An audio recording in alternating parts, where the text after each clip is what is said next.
नमस्ते साथियों। अपनी 2 दिन से कंटिन्यू ऑनलाइन क्लास चल रही है और हमने अपनी इस ऑनलाइन क्लास में डी और एफ ब्लॉक वाला चैप्टर स्टार्ट किया था, जिसमें 2 दिन की क्लास हो गई है और कल की क्लास में आप लोगों का काफ़ी अच्छा रिस्पॉन्स आया था, तो बहुत अच्छा लगा। मैंने बेटा कहा कि मेरे लिए ज़्यादा क्या है, लाइव क्लास में, इस ऑनलाइन क्लास में जितनी ज़्यादा वॉचिंग आएगी पढ़ाने में जोश उतना अच्छा आता है। तो इसलिए मैं कहता हूँ कि ज़्यादा से ज़्यादा अपने जितने भी सहपाठी हैं उनको शेयर करें, सब जुड़ सके, सबका फ़ायदा हो सके, आपके साथ उनका को भी कुछ मिल सके। और विशेषकर मैंने कह दिया कि ये जो अपनी ऑनलाइन क्लास है वो गवर्नमेंट स्कूल वाले बच्चों के लिए सबसे ज़्यादा मैंने फोकस कर रखा है। इसी कारण इसका टाइमिंग में मैंने थोड़ा इस हिसाब से रखा कि किसी बच्चे कोई कन्फ्यूजन ना रहे, टाइमिंग से कोई प्रॉब्लम ना रहे। तो आपकी अपनी ये जो ऑनलाइन क्लास है वो कंटिन्यू चल रही है, तो क्लास स्टार्ट करते हैं। अब तक काफ़ी बच्चे जुड़ भी चुके हैं। तो सबसे पहले वही बात, ज़्यादा से ज़्यादा शेयर करना, लाइक करो ना करो कोई बात नहीं है, मुझे लाइक करते तो वीडियो को लाइक करने की कोई ज़रूरत नहीं है आपको, लेकिन शेयर करना ना भूलें। अपने जितने भी व्हाट्सएप ग्रुप है और विशेषकर हो सके तो फेसबुक पर ज़रूर शेयर करें और मुझे साथ में टैग कर लें, जिससे मुझे पता चलेगा कि आप लोग मेरी कितनी बातें मानते हो। तो चलो बिना टाइम ख़राब किए हुए टॉपिक पे आते हैं। तो कल की ऑनलाइन क्लास में या कल तक की ऑनलाइन क्लास में इस चैप्टर में हमने डी ब्लॉक क्या था, डी ब्लॉक को हम संक्रमण, डी ब्लॉक के तत्वों को हम संक्रमण तत्व कहते हैं, उसके बारे में बात हो गई थी।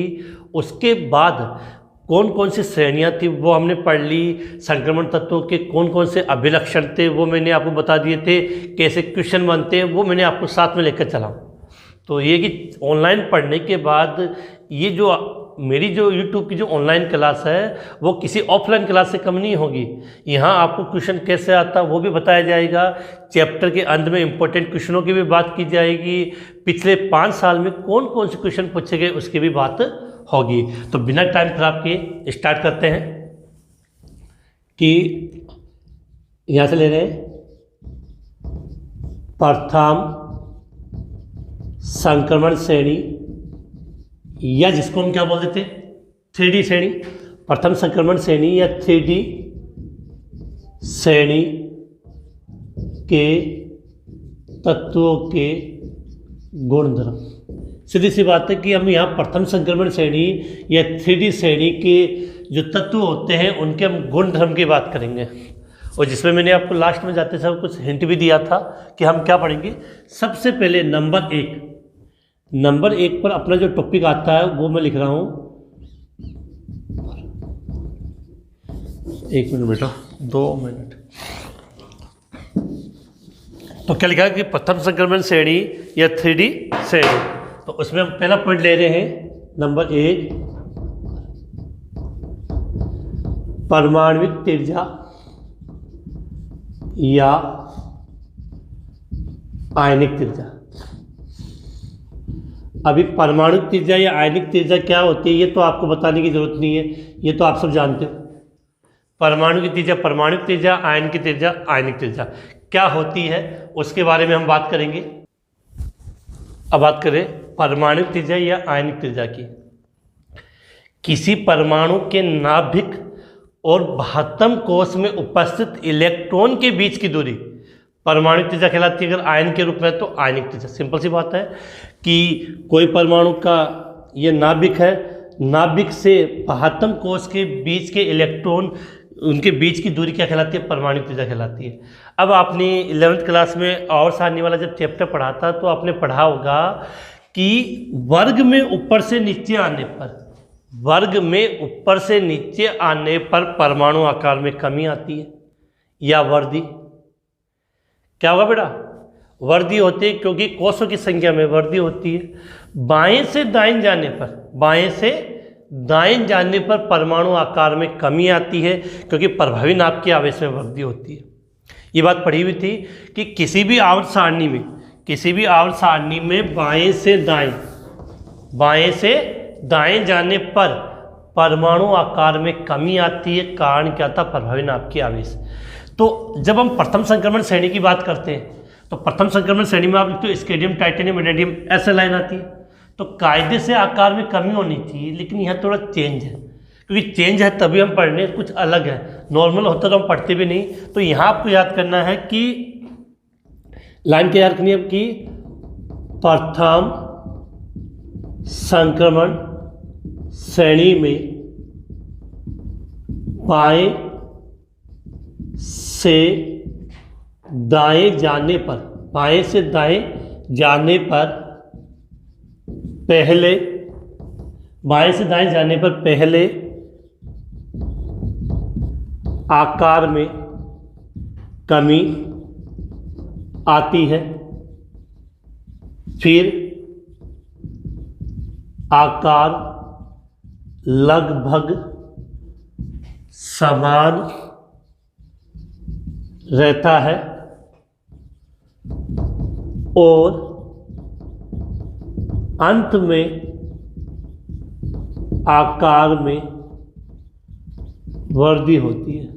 ये कहीं नहीं पढ़ा होगा, ये यहाँ 3D संक्रमण श्रेणी में होता है कि नॉर्मली अगर आप ऐसे लिखो कि स्केडियम, titanium, vanadium, chromium, manganese, iron, cobalt, निकल, कॉपर और जिंक, तो नॉर्मली क्या होता है, नॉर्मली क्या होता है कि आवर्त सारणी में, ये आवर्त में है, बाएं से दाएं जाएंगे तो आकार में सदैव क्या होती है, कमी होती है। लेकिन यहाँ जस्ट ट्विस्ट से थोड़ा चेंजिंग है कि अगर आप स्केडियम से क्रोमियम तक गए तब तो आकार में वृद्धि हो रही है, सॉरी क्या होगी, आकार में कमी। तो स्केडियम से क्रोमियम तक जाएंगे तब तो आकार में कमी आएगी, और फिर मैग्नीज से निकल तक जाएंगे तब लगभग आकार बराबर रहता है, और कॉपर से जिंक जाने पर आकार में वृद्धि होती है। तीनों चीज़ एक बार हो रही है इसी में, तो बहुत अच्छा क्वेश्चन बनता है, समझना भी है। फिर से रिपीट कर रहा हूँ, नॉर्मली आवर्त सारणी में अगर आप पढ़ते हो किसी भी आवर्त में बाएं से दाएं जाते तो आपके आकार में कमी आएगी, क्योंकि प्रभावी नाप की आवेश में वृद्धि होती है। लेकिन यहाँ ऐसा नहीं होता है कि प्रथम संक्रमण श्रेणी में जब भी आप जाओगे तो बाएं से दाएं जाने पर पहले आकार में कमी आती है, फिर आकार लगभग समान रहता है, और फिर आकार में वृद्धि। जो स्केडियम से क्रोमियम तक आकार में कमी आती है, मैग्नीज से निकल तक, मैग्नीज से निकल तक आकार लगभग बराबर सा रहता है, और कॉपर और जिंक में आकार में वृद्धि होती है। अब ऐसा होता क्यों है? आप सभी ने पढ़ा होगा कि परमाणु का जो आकार होता है उसको सबसे ज़्यादा इफेक्ट करता है प्रभावी नाप की आवेश, और डी ब्लॉक के तत्वों में क्या होता है कि बाहरी कोश, जैसे आप इसका बनाओगे, ये नाभिक, ये माना मैंने बाहरी कोश कौन सा 4s, और उसके अंदर वाला कोश कौन सा 3D। 3D को क्या बोलते हो आप? उपांत्य कोश। क्या बोलते हो? उपांत्य कोश, उपांत्य कोश। तो प्रथम संक्रमण श्रेणी या जो डी ब्लॉक के तत्वों में होता क्या है कि पहले एस में 2 इलेक्ट्रॉन भर जाते हैं, अब डी में इलेक्ट्रॉन आएंगे, तो बाहरी कोश को छोड़ के जब इलेक्ट्रॉन अंदर वाले कोश में प्रवेश करता है तो उस कोश को बोलते हैं उपांत्य कोश। उपांत्य कोश में जब इलेक्ट्रॉन प्रवेश करेगा तो बाहर वाले बाह्यतम कोश में उपस्थित इलेक्ट्रॉन और उपांत्य कोश के इलेक्ट्रॉन में प्रतिकर्षण होता है, जिसके कारण आकार में वृद्धि होती है। और इस प्रभाव को आपको अगर याद हो तो 11th क्लास में हमने पढ़ा होगा, परिरक्षण प्रभाव। इस प्रभाव को हम क्या बोलते हैं? परिरक्षण प्रभाव। और परिरक्षण प्रभाव के कारण आकार में वृद्धि होती है। और दूसरा, जैसे आप स्केडियम से जिंक की ओर जाओगे तो एक एक परमाणु क्रमांक में वृद्धि होगी, और परमाणु क्रमांक में वृद्धि होगी तो प्रभावी नाप की आवेश में वृद्धि होगी, और प्रभावी नाप की आवेश में वृद्धि होगी तो आकार में क्या आएगी? कमी। तो यहाँ 2 चीज़ें लागू होती है, एक तो लागू होती है परिरक्षण प्रभाव, और दूसरा होता है प्रभावी नाभिकीय आवेश। ये दोनों चीज़ें आपके एक साथ लागू होती हैं, दोनों एक चीज़ के साथ लागू होती है, जिसके कारण पहले कम होता है, फिर बराबर होता है, फिर बढ़ता है। क्यों? अभी बात करते हैं। लिख रहा हूँ मैं इसको, देखो कैसे कि इसकी अगर हम बात करें तो यहाँ लिखेंगे कि संक्रमण श्रेणी में बाएं से दाएं जाने पर परमाणु क्रमांक में वृद्धि होने पर, आप स्केडियम से टाइटेनियम, वेनेडियम, क्रोमियम जाओगे तो परमाणु क्रमांक में वृद्धि होगी। परमाणु क्रमांक में वृद्धि होने का मतलब प्रोटॉन में वृद्धि होगी। प्रोटॉन में वृद्धि होने का मतलब जो नाभिक है उसमें पॉजिटिव चार्ज ज़्यादा बढ़ेगा तो भारी कोश के इलेक्ट्रॉनों को अपनी ओर खींचेगा, इसको बोलते हैं प्रभावी नाभिकीय आवेश। तो संक्रमण श्रेणी में बाएं से दाएं जाने पर परमाणु क्रमांक में वृद्धि होने से प्रभावी नाभिकीय आवेश में वृद्धि होती है, जिसके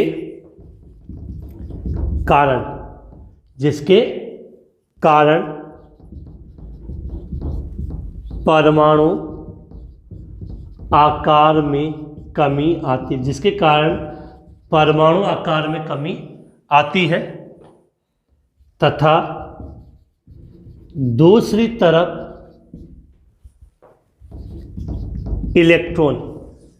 दूसरी तरफ क्या था कि इलेक्ट्रॉन 4s से होते हुए अंदर वाले कोश उपांत्य कोश में इलेक्ट्रॉन प्रवेश करते हैं, तो दूसरी तरफ इलेक्ट्रॉन उपांत्य कोश में प्रवेश करने से बाहरी कोश के इलेक्ट्रॉनों को प्रतिकर्षित करते हैं, जिससे परमाणु आकार में वृद्धि होती है। इसे परिरक्षण प्रभाव कहते हैं। अब सुनो, समझ गए बात कि दो चीजें एक साथ काम कर रही है। एक तो प्रभावी नाभिकीय आवेश, तो प्रभावी नाभिकीय आवेश लागू होगा तो परमाणु आकार कम होगा, और परिरक्षण प्रभाव लागू होगा तो आकार में वृद्धि होगी। आकार में क्या होगी? वृद्धि होगी। इसका एक स्क्रीनशॉट ले लें कि कुछ चीज़ें मुझे मिटा के आपको समझानी पड़ेगी, इसलिए थोड़ा कन्फ्यूजन रहेगा। तो स्क्रीनशॉट ले लिया होगा आपने। अब आगे बात करें तो इतनी बात तो समझ में आ गई। अब देखो, इन दोनों में जिसकी चलेगी वैसा होगा। माइंड में एक बात याद करनी है यहाँ पे कि प्रभावी नाभिकीय आवेश, इसको हम किससे रिप्रेजेंट करते हैं? जेड इफेक्ट से। प्रभावी नाभिकीय आवेश को हम किससे रिप्रेजेंट करते हैं?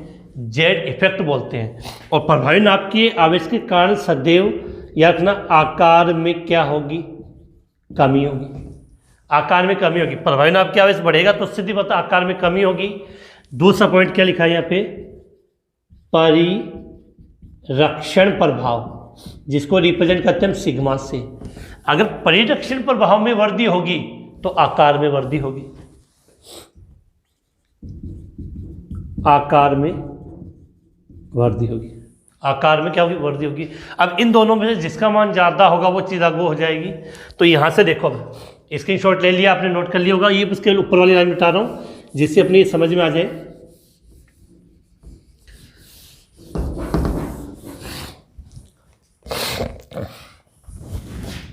देखो, स्केडियम,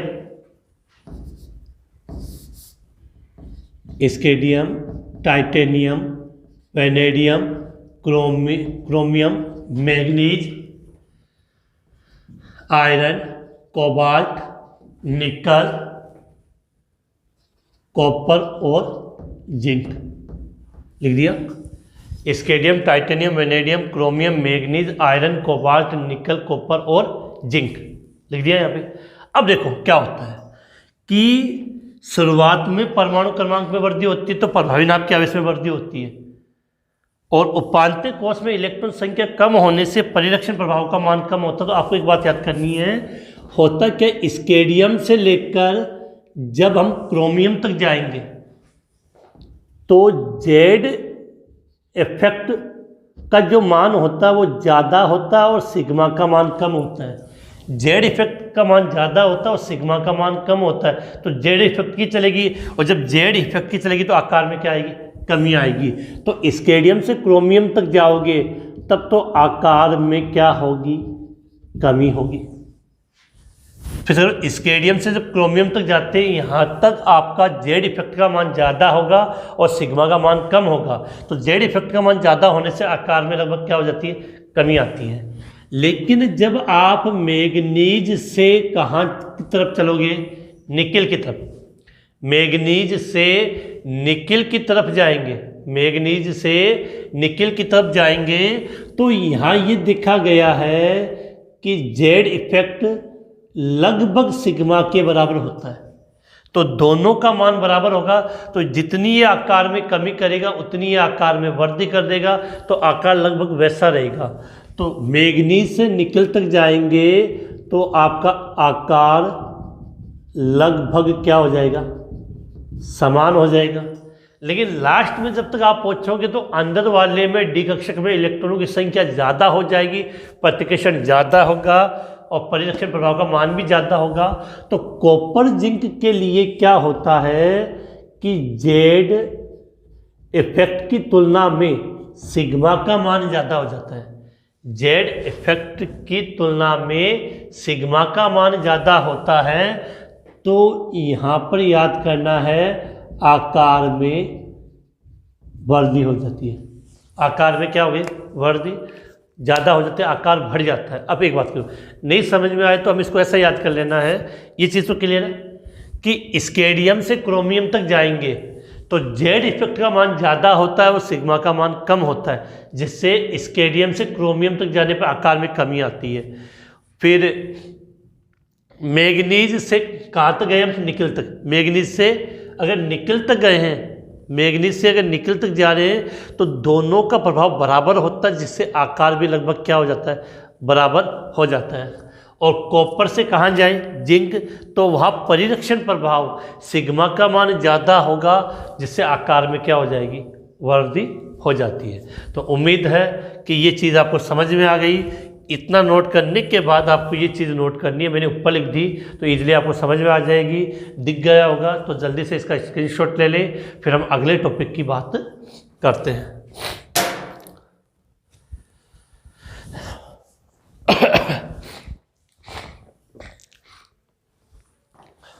हो गया टॉपिक, स्क्रीनशॉट लिया।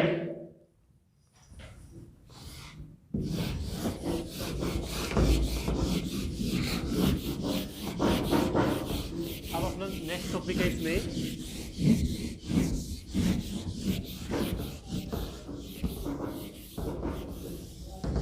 ऑक्सीकरण अवस्था। नेक्स्ट टॉपिक की बात करते हैं, इंपॉर्टेंट टॉपिक है और यहाँ से ऐसे मानो कि एग्जाम में क्वेश्चन पूछे जाने की पूरी संभावना है। क्या लिखा है हमने, ऑक्सीकरण अंक। तो इस ऑक्सीकरण अंक को थोड़ा सा नीचे की तरफ लिख लेते हैं जिससे आपको स्पष्ट नजर आ जाए। तो बात कर रहे हैं यहाँ पे, क्या लिखा है हमने, ऑक्सीकरण अंक, या इसको ऑक्सीकरण अवस्था बोल देते हैं, ऑक्सीकरण अंक या ऑक्सीकरण अवस्था। सबसे पहले बात बताना चाहूँगा, इससे रिलेटेड कुछ क्वेश्चन अपने पूछे जाते हैं। एक तो कि जो संक्रमण तत्व होते हैं वो एक से अधिक ऑक्सीकरण अवस्था प्रदर्शित करते हैं, जिसके कारण इनके लिए एक शब्द लिया जाता है परिवर्तनशील ऑक्सीकरण अवस्था। तो हम यहाँ पे लिख सकते हैं कि संक्रमण तत्व एक से अधिक, संक्रमण तत्व एक से अधिक ऑक्सीकरण अवस्था प्रदर्शित करते हैं। अर्थात संक्रमण तत्व एक से अधिक ऑक्सीकरण अवस्था प्रदर्शित करते हैं, अर्थात परिवर्तनशील ऑक्सीकरण अवस्था दर्शाते हैं। अब यहाँ से आपको एक बात समझनी है कि सबसे पहले मैंने ये बात कही है कि जो संक्रमण तत्व होते हैं, डी ब्लॉक के एलिमेंट होते हैं, उनकी ऑक्सीकरण अवस्था होती है वो क्या होती है, एक से अधिक। मतलब तत्व एक ऑक्सीकरण अवस्था प्रदर्शित नहीं करेगा, तत्व होगा वो एक से अधिक ऑक्सीकरण अवस्था प्रदर्शित करता है, अर्थात वो क्या दर्शाते हैं, परिवर्तनशील ऑक्सीकरण अवस्था। इस पॉइंट को आप यहाँ से रट लेना, याद कर लेना, क्योंकि संक्रमण तत्वों का एक विशेष गुण होता है। जो संक्रमण तत्व जिसकी हम बात करते हैं उसका एक विशेष गुण क्या होता है कि वो परिवर्तनशील ऑक्सीकरण अवस्था दर्शाते हैं। एग्जाम में क्वेश्चन ये आता है कि संक्रमण तत्व, जो संक्रमण तत्व होते हैं वो परिवर्तनशील ऑक्सीकरण अवस्था दर्शाते हैं, क्यों? तो इसको हम ऐसा लिख सकते हैं, दर्शाते हैं क्योंकि, क्या लिख सकते हैं यहाँ पे, क्योंकि N-1 डी कक्षक तथा NS कक्षक की ऊर्जा में बहुत कम अंतर होता है। तो इसका रीज़न ये है कि जो संक्रमण तत्व होते हैं उनमें N-1 डी कक्षक और NS कक्षक होते हैं, उनकी ऊर्जाओं का अंतर बहुत कम होता है। तो फिर से रिपीट कर रहा हूँ, याद करना है कि संक्रमण तत्व क्या दर्शाते हैं, परिवर्तनशील ऑक्सीकरण अवस्था। नहीं समझ में आए तो इसको हम इस प्रकार से समझ सकते हैं, जैसे आपने पढ़ा Fe2+ होता है और Fe3+ होता है, आपने पढ़ा कॉपर +1 भी होता है और +2 भी होता है। नॉर्मली आपने जिन तत्वों के बारे में पढ़ा होगा उनकी एक ऑक्सीकरण अवस्था होती है, लेकिन यहाँ जैसे मैंने कुछ तत्व लिखे हैं उनकी 2 ऑक्सीकरण अवस्था है। तो जो संक्रमण तत्व होते हैं उनकी एक ऑक्सीकरण अवस्था ना होकर एक से ज़्यादा ऑक्सीकरण अवस्था होती है। इस कारण से इसको हम क्या बोलते हैं, परिवर्तनशील ऑक्सीकरण अवस्था। क्वेश्चन आ जाए, सवाल पूछ लिया जाए कि संक्रमण तत्व है परिवर्तनशील ऑक्सीकरण अवस्था क्यों दर्शाते हैं, तो आप सीधा कहोगे क्योंकि संक्रमण तत्वों में जो इलेक्ट्रॉन भरे जाते हैं वो NS और N-1 डी कक्षक में भरे जाते हैं, जिनकी ऊर्जा का अंतर बहुत कम होता है। अब यहाँ से मैं कुछ चीज़ें समझा रहा हूँ, वो समझने की कोशिश करना। जैसे आप यहाँ पे लिखते हो स्केडियम, titanium, vanadium, chromium, manganese, iron, cobalt, nickel, copper और जिंक। अब देखो कौन सा तत्व कौन कौन सी संक्रमण अवस्था प्रदर्शित करता है उसके बारे में हम बात करते हैं। सबसे पहले ध्यान रखना, आप सबने इनका इलेक्ट्रॉनिक विन्यास लिखा था सामने,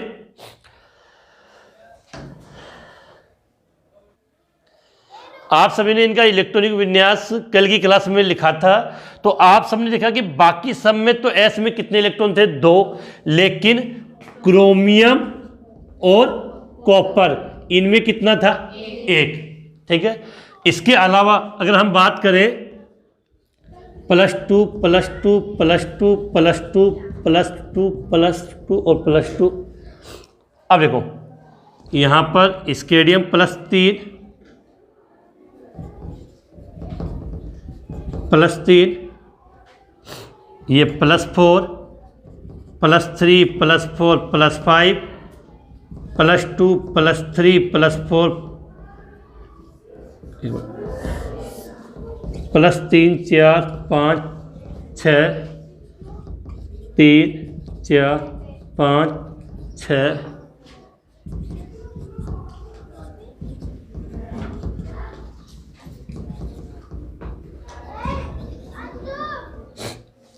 ये इन तत्वों की ऑक्सीकरण अवस्था है, ये इन तत्वों की ऑक्सीकरण अवस्था। अब यहाँ से मैं कुछ चीज़ें बता दूँ कि ये इतनी ऑक्सीकरण अवस्था लिखी है, लेकिन अगर इनकी मुख्य ऑक्सीकरण अवस्था की बात करें तो ये सब ना होकर कुछ ही होती है। जैसे क्रोमियम और कॉपर है, इनकी +1 पाई जाती है, इसके अलावा +2 तो होती है। यहाँ से एक बात और क्लियर कर लेना कि अगर आपसे कभी ये पूछ लिया जाए कि ये कौन सी श्रेणी लिखी है हमने, 3D श्रेणी, या जिसको हम बोलते हैं प्रथम संक्रमण श्रेणी, 3D श्रेणी या प्रथम संक्रमण श्रेणी। तो ध्यान रखना 3D श्रेणी या प्रथम संक्रमण श्रेणी की सामान्य ऑक्सीकरण अवस्था, ज्यादातर तत्वों की जो ऑक्सीकरण अवस्था होती है वो कितनी होती है? +2 होती है। कितनी होती है? +2। अब यहां से मैं कुछ चीजें बता दूं, स्केडियम और जिंक की केवल +2 होगी और स्केडियम की केवल क्या होती है? +3। तो यहां एक क्वेश्चन अच्छा बनता है कि ऐसे कौन सा तत्व है प्रथम संक्रमण श्रेणी या 3D श्रेणी में, ऐसा कौन सा तत्व है जो सबकी एक से ज्यादा ऑक्सीकरण अवस्था, जैसे इसकी 3 है, इसकी 4, इसकी 6 हो गई, इसकी 5 आई, इसकी इतनी, तो सबकी ऑक्सीकरण अवस्था एक से ज्यादा है। लेकिन अगर आप गौर से देखोगे तो स्केडियम की +3 और जिंक की +2, तो इनकी ऑक्सीकरण अवस्था केवल एक ही है, स्केडियम की +3 होती है और जिंक की +2। तो क्वेश्चन आता है, सवाल पूछा जाता है कि ऐसे कौन से तत्व है जो परिवर्तनशील ऑक्सीकरण अवस्था नहीं दर्शाते हैं? तो आंसर क्या लगोगे? स्केडियम और जिंक। स्केडियम की केवल +3 होगी, जिंक की केवल +2 होगी। इसके अलावा सबसे ज्यादा ऑक्सीकरण अवस्था किसकी होती है? मैग्नीज की। मैग्नीज जो है वो +7 तक दर्शाता है। मैग्नीज अपनी ऑक्सीकरण अवस्था कहां तक दर्शाता है? +7 तक। मैग्नीज की जो ऑक्सीकरण अवस्था होती है वो कहां तक होती है? +7 तक होती है। तो एक इनका आरेख बनाया गया है। अब इनमें से इनकी मुख्य ऑक्सीकरण अवस्था कौन सी होती है? जैसे जिंक है वो +2 होता है, कॉपर की +1 भी होती है और +2 भी होती है। निकिल की मुख्य ऑक्सीकरण अवस्था +2 ही होती है, कोबाल्ट की +2 भी होती है और +3 भी होती है। आयरन की +2, +3, +4, +5 तक हो सकता है, लेकिन मुख्य ऑक्सीकरण अवस्था +2 या +3। मैग्नीज की बात करें तो +2, +4 और +7, ये इसकी मुख्य ऑक्सीकरण अवस्था होती है। अगर क्रोमियम की बात करें तो क्रोमियम की +2 भी होती है, +3। वेनेडियम की मुख्य ऑक्सीकरण अवस्था +5 और टाइटेनियम की मुख्य ऑक्सीकरण अवस्था +4। जिसको मैंने कोष्टक में लिखा है वो तो हो गई इनकी स्थायी या मुख्य ऑक्सीकरण अवस्था, बाकी की अन्य। अब बेटा अपने को इतना दिमाग नहीं लगाना है, क्योंकि इतना दिमाग अगर हम लगाएंगे तो हमें समझ में नहीं आएगा। अब क्वेश्चन क्या बनता है मैं उसको समझा देता हूँ, फिर उसके अकॉर्डिंग पहले तो आप इसका एक स्क्रीनशॉट ले लें जिससे आपके पास ये नोट किया हुआ रह जाए। उसके बाद में फिर से रिपीट करूँ, कुछ मिटाना पड़ेगा, कुछ लिखना पड़ेगा। सबसे पहले याद करना है कि हम संक्रमण तत्व की बात कर रहे थे। तो संक्रमण तत्व क्या दर्शाते हैं? परिवर्तनशील ऑक्सीकरण अवस्था। पहला पॉइंट तो ये कि परिवर्तनशील ऑक्सीकरण अवस्था। फिर मैंने संक्रमण तत्वों की कुछ ऑक्सीकरण अवस्था यहाँ पे दर्शाई है, तो आप इसका स्क्रीनशॉट ले लें, फिर हम आगे बात करते हैं। तो आपने स्क्रीनशॉट ले लिया होगा। अब देखो हम बात करें तो एक तो यहाँ से क्वेश्चन फिर से रिपीट कर रहा हूँ कि मुख्य क्वेश्चन यही है कि परिवर्तनशील ऑक्सीकरण अवस्था। उसके बाद देखो अभी यहाँ से क्या क्वेश्चन बनते हैं उसके बारे में बताऊँ मैं आपको कि सबसे पहले एक क्वेश्चन तो ये आता है सीधा एग्जाम में पूछ लिया जाता है। और अभी आपको पता है कि अपने माध्यमिक शिक्षा बोर्ड ने अपना जो पेपर है इस बार कोविड-19 के कारण पेपर का पैटर्न चेंज कर दिया है और विशेषकर अपने ऑब्जेक्टिव टाइप क्वेश्चन या बहुविकल्पीय क्वेश्चन आएंगे और एक एक अक्षर वाले क्वेश्चन भी आएंगे और कुछ रिक्त स्थान वाले क्वेश्चन भी पूछे जाएंगे। तो उनमें इस प्रकार के क्वेश्चन ज़्यादा अच्छे बनेंगे। एक क्वेश्चन तो ये बन जाएगा कि यहाँ पर हम बात करें कि संक्रमण तत्वों की सामान्य ऑक्सीकरण अवस्था। क्या लिखा है? संक्रमण तत्वों की सामान्य ऑक्सीकरण अवस्था। तो अगर आप यहां गौर से देखोगे तो आपको नजर आएगा कि लगभग सभी तत्वों की ऑक्सीकरण अवस्था कितनी है? +2। कितनी है?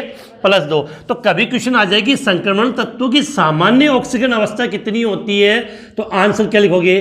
+2। पहला क्वेश्चन तो ये याद करना कि संक्रमण तत्वों की सामान्य ऑक्सीकरण अवस्था क्या होगी? +2।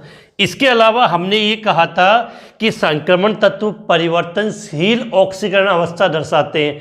इसका मतलब एक से ज़्यादा।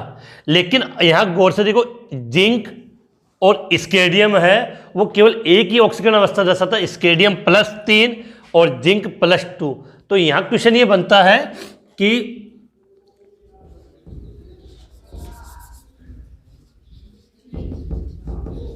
परिवर्तनशील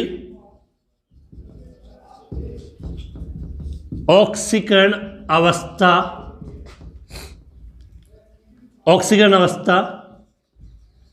नहीं दर्शाते हैं। अब कौन कौन से तत्व नहीं दर्शाते हैं तो याद होना चाहिए। एक तो क्या, कौन सा तत्व नहीं दर्शाता आपका स्केडियम, जिसका प्रतीक क्या होता है Sc। अब ये भी याद कर लेना कि स्केडियम का ऑक्सीकरण अंक कितना होता है +3। और दूसरा तत्व क्या लिख दिया मैंने, जिंक को किसे लिखते हो Zn से, और इसका ऑक्सीकरण अंक कितना होता है +2। ये दो तत्व ऐसे हैं, संक्रमण तत्व ऐसे हैं जो परिवर्तनशील ऑक्सीकरण अवस्था नहीं दर्शाएंगे। तीसरा क्वेश्चन क्या बनता है, अगर इन सबको आप गौर से देखो तो सबसे ज्यादा ऑक्सीकरण अवस्था अधिकतम किसकी है, मैग्नीज की, +7 है। तो यहां पर क्वेश्चन ये भी बन सकता है, अधिकतम ऑक्सीकरण अवस्था, अधिकतम ऑक्सीकरण अवस्था कौन सा तत्व दर्शाता है, तो आंसर क्या होगा मैग्नीज। मैग्नीज को हम किससे लिखते हैं Mn से, और अधिकतम ऑक्सीकरण अवस्था इसकी कितनी होती है +7, और ये याद लेना +2 से +7 तक होती। तो ये 3 क्वेश्चन आपके अच्छे बनते हैं कि संक्रमण तत्वों की सामान्य ऑक्सीकरण अवस्था +2 होती है, परिवर्तनशील ऑक्सीकरण अवस्था कौन से संक्रमण तत्व नहीं दर्शाते हैं, तो आंसर स्केडियम और जिंक हो गया। और अधिकतम ऑक्सीकरण अवस्था किसकी होती है आपकी, किसकी, मैग्नीज की। तो आप इसको नोट कर लें, इसका स्क्रीनशॉट ले लें, फिर मैं इसको मिटा रहा हूं यहां से।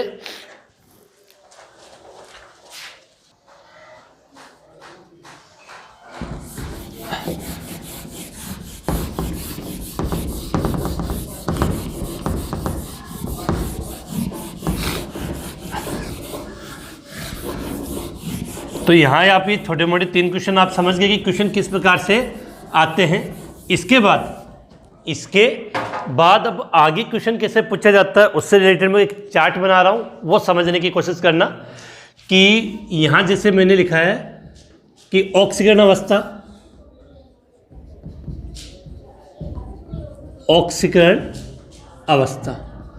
अब यहाँ मैंने 3 कंडीशन शो कर रहा हूँ कि ऑक्सीकरण अवस्था में, कि एक तो ऑक्सीकरण अवस्था हो निम्नतम का मतलब जहां ऑक्सीकरण अवस्था का मान क्या हो, कम हो। दूसरी कंडीशन हो जहां पर ऑक्सीकरण अवस्था क्या हो, मध्यम हो। तीसरी कंडीशन हो जहां ऑक्सीकरण अवस्था क्या हो, उच्चतम। अगर एक ही तत्व अलग अलग ऑक्सीकरण अवस्था दर्शाए तो जो कम होगी उसके लिए क्या बोल दिया, निम्नतम। बीच की होगी वो मध्यम, और ज़्यादा शो करेगी वो उच्चतम। अब यहाँ से पता क्या लगाना, तो एक बात याद करना कि अगर एक ही तत्व की अलग अलग ऑक्सीकरण अवस्था है, अगर वो निम्नतम अवस्था में है तो उसके द्वारा जो कंपाउंड बनेगा वो अधिक क्षारीय होता है।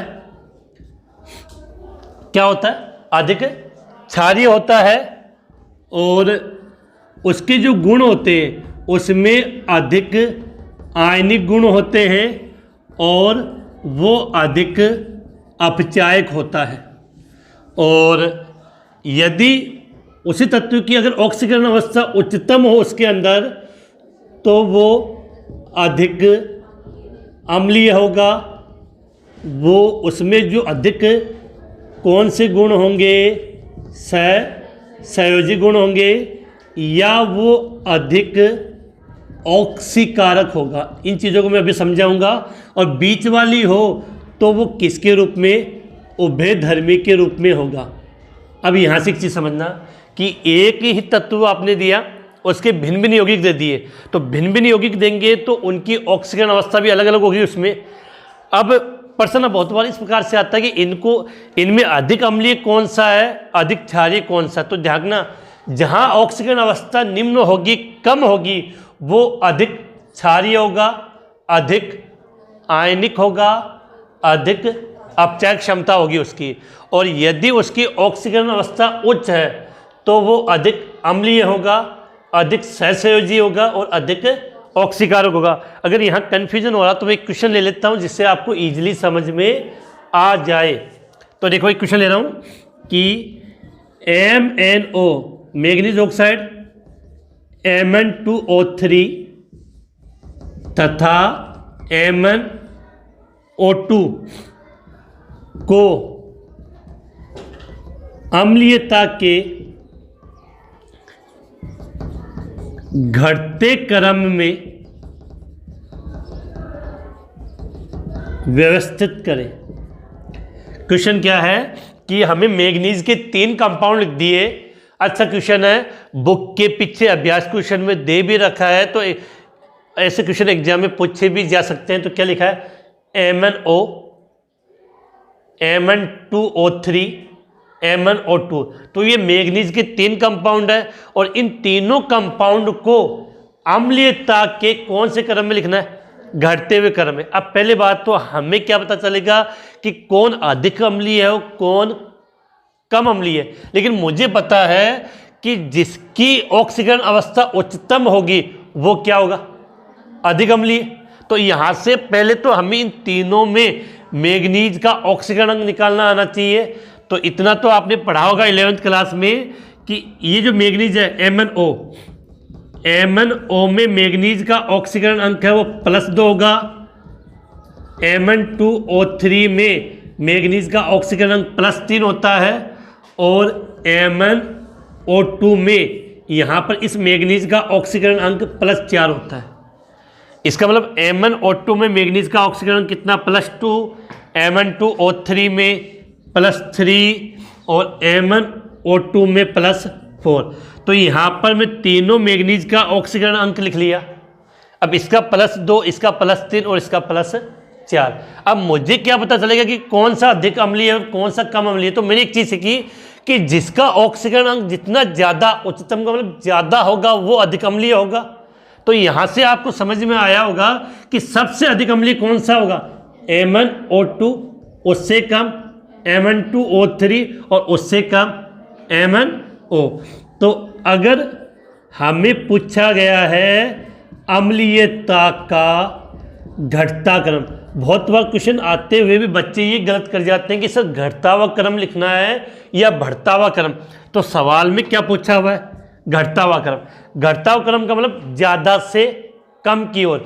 तो इन सब में सबसे अधिक अम्लीयता किसकी है, MnO2 की, उससे कम Mn2O3, उससे कम बात करें तो MnO। तो इस देखो, इसका ऑक्सीकरण अंक +4 तो इसकी अम्लीयता सबसे ज़्यादा, इसका ऑक्सीकरण अंक +3 तो इसका उससे कम, और इसका ऑक्सीकरण अंक कितना है, +2 तो इसकी अम्लीयता सबसे कम। तो इनका पता हमें इन्हीं से लगता है कि जिसकी ऑक्सीकरण अवस्था जितनी ज़्यादा होगी वो उतना अधिक अम्लीय होगा। तो अम्लीय पूछा तो इसके अकॉर्डिंग आप ये क्वेश्चन कर सकते हो। अब आपकी कमेंट से ये लग रहा है कि कुछ बच्चों को ये समझ में नहीं आया कि सर ने इनका ऑक्सीकरण अंक कैसे निकाला है। तो अगर आपको 11th में नहीं पढ़ा तो मैं 1 मिनट के लिए रिपीट कर दूं। जैसे हमें इनका ऑक्सीकरण अंक निकालना है, तो अगर इनका हमें ऑक्सीकरण अंक निकालना है तो मैं यहाँ पे आपको समझा रहा हूँ, थोड़ा सा ध्यान देना गौर से। MnO आपने 11th क्लास में पढ़ा होगा कि जिसका ऑक्सीकरण अंक ज्ञात करना होता है उसको क्या मानते हैं, X। और आप सब जानते हो ऑक्सीजन पे होता है -2, तो -2 बराबर 0, तो X बराबर कितना आ गया, +2। तो यहाँ मैग्नीज का ऑक्सीकरण अंक कितना आ गया, +2। एक अगला देखें Mn2O3, मैग्नीज का ऑक्सीकरण ज्ञात करना है, तो जिसका ऑक्सीकरण ज्ञात करना है उसको X मानेंगे तो कितने X हो गए, 2, तो 2X।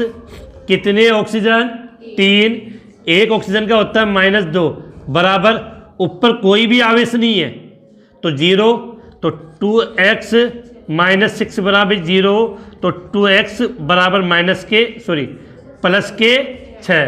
तो X बराबर 6/2 बराबर +3। तो Mn2O3 में Mn का ऑक्सीजन कितना गया, +3।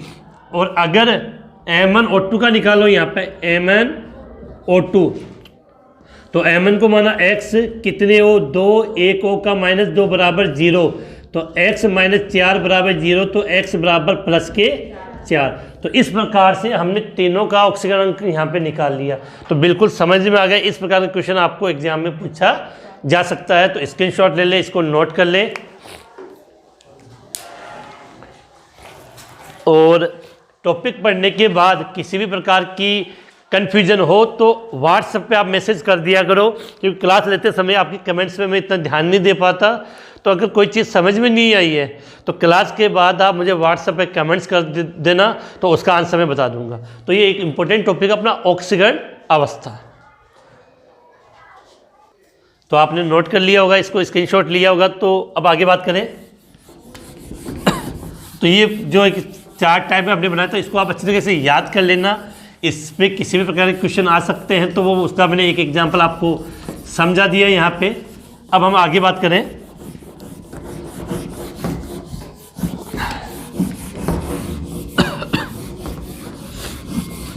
अब देखो यहाँ पे इस ऑक्सीकरण अवस्था वाले टॉपिक से एक दो क्वेश्चन और बनते हैं, वो मैं आपको और समझा दूँ। देखो यहाँ हम बात करें कि कुछ संक्रमण तत्वों का उनके यौगिकों में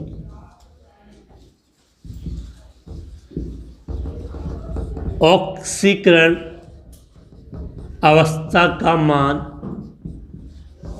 0 होता है। इसका मतलब है कि ये जरूरी नहीं कि हर बार ऑक्सीकरण अवस्था +1 +2 हो।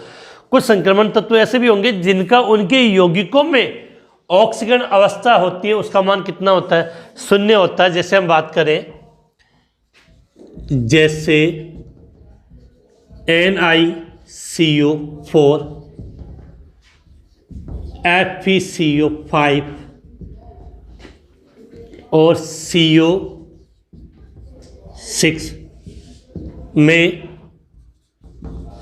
क्रमशः निकेल, आयरन तथा कोबाल्ट का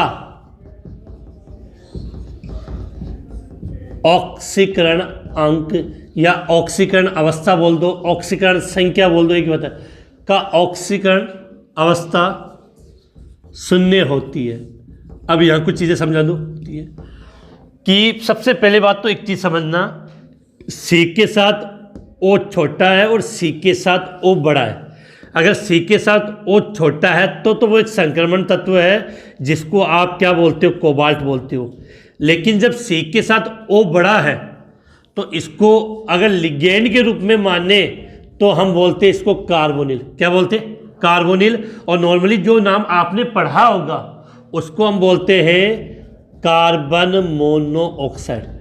कार्बन मोनोऑक्साइड तो नॉर्मल रूप में है, लेकिन जब हम लिगेंड के रूप में इसकी बात करें, अब ये यहाँ मैंने एक शब्द बोला लिगेंड, ये क्या होता है? ये हम इस चैप्टर में अगले वाला चैप्टर नंबर 9 पढ़ेंगे, तो वहाँ पढ़ेंगे लिगेंड क्या होता है। अब यहाँ से एक चीज़ बता दूँ कि लिगेंड के अलग अलग प्रकार है, हम वो चैप्टर नंबर 9 में पढ़ेंगे।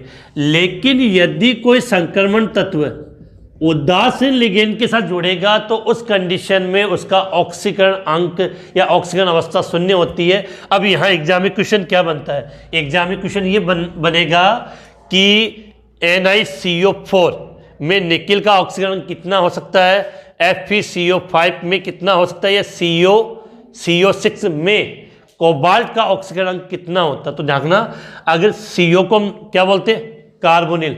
अगर कार्बोनिल के साथ यदि कोई संक्रमण तत्व जुड़ा है या उदासीन लिगेंड क्या होती है, तो हम चैप्टर नंबर 9 में पढ़ेंगे, के साथ जुड़ा हो, उस कंडीशन में इन संक्रमण तत्वों का ऑक्सीकरण अवस्था है या ऑक्सीकरण संख्या है वो कितनी होगी? 0 होगी। कितनी होगी? 0। तो एक क्वेश्चन तो ये था। दूसरा एक क्वेश्चन के रूप में लिख सकते हैं कि कोई धातु अपनी उच्चतम ऑक्सीकरण अवस्था में केवल ऑक्साइड या फ्लूओराइड बनाती है। क्यों? क्वेश्चन क्या है सवाल है आपका कि कोई धातु अपनी उच्चतम ऑक्सीकरण अवस्था में, कोई धातु अपनी, मतलब जैसे हमने पढ़ा था मैग्नीज, मैग्नीज +2 होता, +3 +4, जिससे ऑक्सीकरण अवस्था, तो अधिकतम ऑक्सीकरण अवस्था हुई +7, तो +7 मतलब उच्चतम ऑक्सीकरण अवस्था में वो केवल 2 ही कंपाउंड बना सकता है, ऑक्साइड या फ्लोराइड। तो क्वेश्चन यहाँ पे ये पूछा गया है कि कोई भी धातु, धातु का मतलब यह संक्रमण तत्व से, कोई भी संक्रमण तत्व अपनी उच्चतम ऑक्सीकरण अवस्था में या तो केवल ऑक्साइड बनाएगा, मतलब ऑक्सीजन के साथ यौगिक बनाएगा, या केवल फ्लोराइड मतलब फ्लोरीन के साथ कंपाउंड बनाता है। ऐसा क्यों? तो बड़ा एक सीधी सी बात है कि यदि किसी तत्व पर ऑक्सीकरण अवस्था ज़्यादा हो जाएगी, ज़्यादा होने का मतलब उसके पास प्लस का मान ज़्यादा होगा, प्लस का मान ज़्यादा होने का मतलब वो धन विद्युत्ति ज़्यादा हो जाएगी, तो उस धन विद्युत्ति को ज़्यादा या धनावेश को ज़्यादा धनावेश को बराबर करने के लिए ऋणावेश का मान ज़्यादा चाहिए। तो यहाँ से आपकी ये बात क्लियर होने से ऑक्साइड का मतलब ऑक्सीजन और फ्लोराइड का मतलब फ्लोरीन, एक तो इन दोनों परमाणुओं का आकार छोटा होता है, और दूसरा आपने पढ़ा होगा कि आवर्त सारणी में सबसे ज़्यादा विद्युत ऋणता फ्लोराइड की और उससे कम ऑक्साइड मतलब ऑक्सीजन की होती है। तो इसका अगर आंसर लिखना तो हम आंसर लिखेंगे क्योंकि ऑक्सीजन तथा फ्लोरीन का आकार अपेक्षाकृत छोटा होता है तथा इनकी विद्युत ऋणात्मकता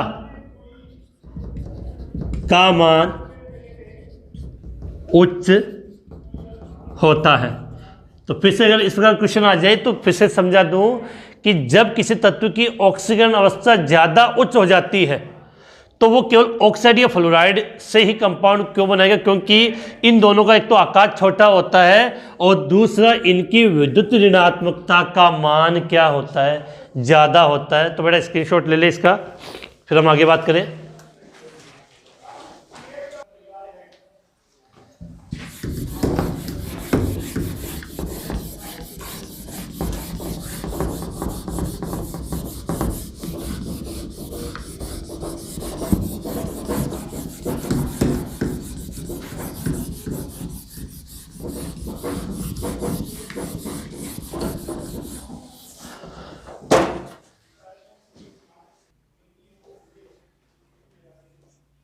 अब आगे टॉपिक की बात करें तो उसमें तो हमने पढ़ा था ऑक्सीकरण अवस्था। अब जो नेक्स्ट टॉपिक हम ले रहे हैं इसमें वो है आपका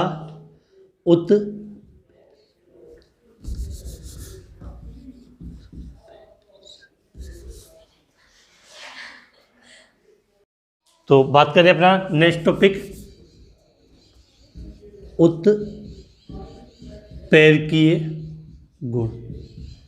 सबसे विशेष बता दूं कि ज़्यादातर आपने जो उत्प्रेरक देखे होंगे वो डी ब्लॉक अर्थात संक्रमण तत्व देखे होंगे या उनके यौगिक। तो यहाँ से एक क्वेश्चन बहुत अच्छा पूछा जाता है एग्जाम में कि संक्रमण तत्व या संक्रमण तत्व उनके जो यौगिक है वो उत्प्रेरकीय गुण दर्शाते हैं क्यों। तो इसके लिए हम ऐसा लिख सकते हैं कि संक्रमण धातु या उनके यौगिक, संक्रमण धातु या उनके यौगिक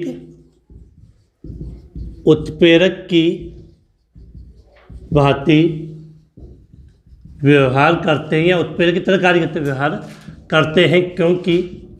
अब क्वेश्चन आ जाए तो आपको आंसर ऐसे लिखना है कि संक्रमण धातु या उनके यौगिक उत्प्रेरक की भांति या उत्प्रेरक की तरह व्यवहार करते हैं क्योंकि।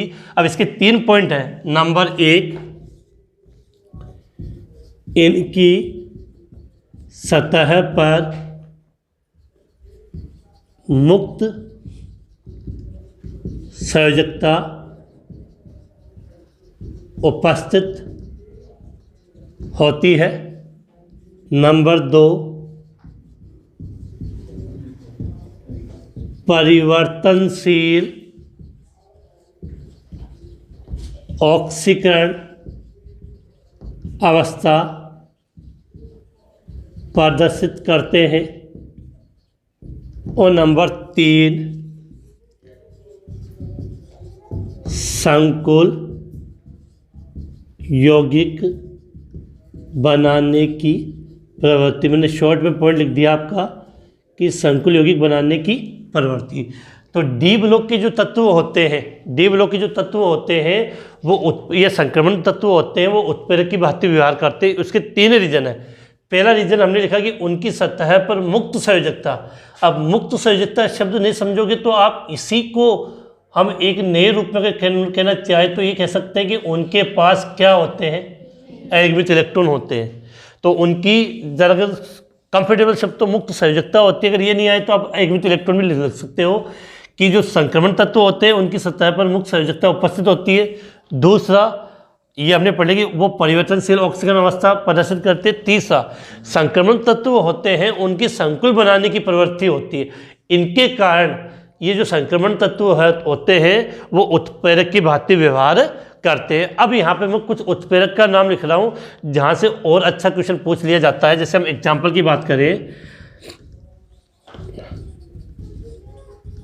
अमोनिया निर्माण की हैबर विधि। दो क्वेश्चन क्या बनता है। पहला क्वेश्चन तो ये बन जाएगा कि हैबर विधि के द्वारा किसका निर्माण होता है, अमोनिया का। तो हैबर विधि के द्वारा जब हम अमोनिया का निर्माण करते हैं तो इसमें हम कौन सी धातु का उत्प्रेरक के रूप में यूज करते हैं, तो आप सब जानते होंगे आयरन। तो आयरन क्या एक संक्रमण तत्व ही है। तो याद कर लेना कि पहली बात तो कि अमोनिया का निर्माण कौन सी विधि से होता है, हैबर विधि से होता है। और इस विधि में उत्प्रेरक क्या लेंगे, आयरन। इसके अलावा एक आपने ये सुना होगा बहुत ज़्यादा कि वनस्पति तेल के हाइड्रोजनीकरण द्वारा, वनस्पति तेल के हाइड्रोजनीकरण द्वारा वनस्पति घी का निर्माण।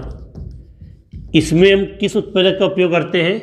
देखो, वनस्पति तेल, घी, वनस्पति घी तो आप शायद कंफ्यूजन होगा कि कौन से घी की बात करें, लेकिन आपने एक नाम सुना होगा डालडा घी, सबने सुना। तो वो डालडा घी इतना फेमस, उस घी को हम बोलते हैं वनस्पति घी। मतलब वनस्पति घी का एक ब्रांड है डालडा, लेकिन वो डालडा इतना फेमस हो गया कि हम वनस्पति घी को बोल गए, नाम फेमस हो गया डालडा। जैसे हम नॉर्मली बात करते हैं, किसी को पूछते हैं भाई तू कौन सा कोलगेट करता है, अब वो कोलगेट नहीं करता, वो टूथपेस्ट करता है, लेकिन कोलगेट तो खुद एक कंपनी का नाम है। तो वैसी बात है।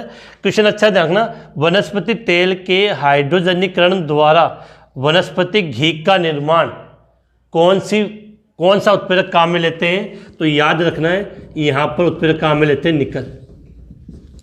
इसके अलावा अगर हम और लिखना चाहें,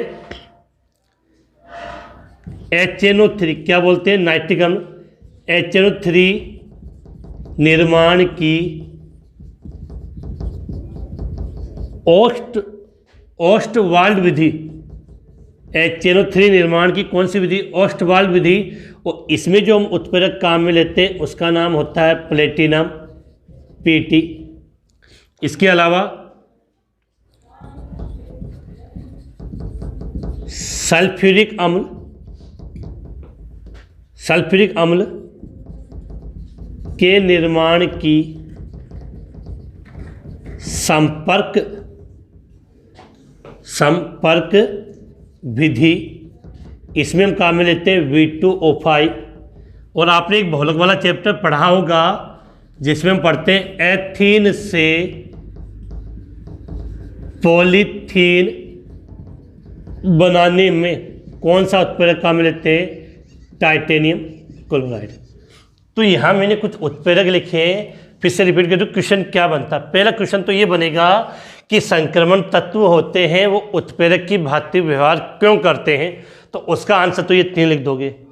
या इसके अलावा जब छोटा क्वेश्चन आए तो देखो यहाँ पर क्वेश्चन अच्छा बनता है कि पहली बात तो हैबर विधि से किसका निर्माण होता है, अमोनिया का, ये क्वेश्चन। अब इसमें उत्प्रेरक क्या लेंगे, आयरन। दूसरा, वनस्पति तेल के हाइड्रोजनीकरण द्वारा हम वनस्पति घी बनाते हैं, तो यहाँ कौन सा उत्प्रेरक काम में लेते हैं, निकल। इसके अलावा HNO3, आप सब जानते हो HNO3 को हम क्या बोलते हैं, नाइट्रिक अम्ल, HNO3 को हम क्या बोलते हैं? नाइट्रिक अम्ल। तो नाइट्रिक अम्ल के निर्माण की कौन सी विधि होती है? ऑस्टवाल्ड विधि। तो यहाँ ऑस्टवाल्ड विधि के द्वारा किसका निर्माण होता है? नाइट्रिक अम्ल का निर्माण होता है। उसके लिए हम कौन सा उत्प्रेरक काम लेंगे? प्लेटिनम। सल्फ्यूरिक अम्ल, क्या लिखा है? सल्फ्यूरिक अम्ल। तो सल्फ्यूरिक अम्ल के निर्माण की कौन सी विधि? संपर्क विधि। तो वहाँ काम लेते हैं V2O5 वेनेडियम पेंटाऑक्साइड, और एथीन से पॉलीथीन बनाने के लिए टाइटेनियम क्लोराइड उत्प्रेरक का प्रयोग किया जाता है। तो यहाँ से ये भी क्वेश्चन पूछ लिया जाता है कि हैबर विधि के निर्माण, अमोनिया के निर्माण में जो हैबर विधि होती है उसमें कौन सा उत्प्रेरक? तो आयरन। तो इसका स्क्रीनशॉट ले ले, इसको नोट कर ले। और आज की ये क्लास अब इसी के साथ हम समाप्त करते हैं। काफ़ी इसमें लिखने वाला पोर्शन था तो मैंने लिखवा दिया आपको, और कल वापस इसी टाइम मिलेंगे।